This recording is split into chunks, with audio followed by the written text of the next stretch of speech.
everyone, welcome once more. So today I am going to tell you that how you can convert a Word file into a PDF. I am going to tell you a really simple way which is only going to take two simple methods, right? So what are we waiting for? Let's start.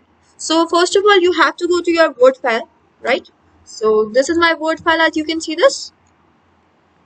It only has one page. So now for saving it, I am going to go to file and then save as, and then wherever I have to save it, I am going to go to that place. So this is the folder in which I want to save it. Now I am going to type the file name.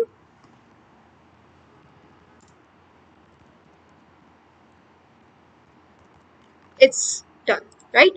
Now for converting it into a PDF, I have to go to save as type.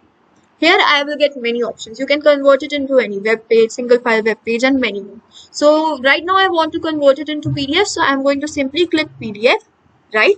And it's going to get converted after you click the button save. But before that, you can also optimize it for these two options. And you can, if you want, you can, for seeing your file, you can directly open it after publishing by clicking this as a tick. If you don't want to, simply don't click it.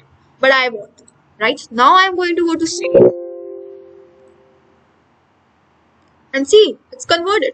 Remember that it's going to be showed in that folder, in that browser which is default in your PC or laptop. So this is how it's converted.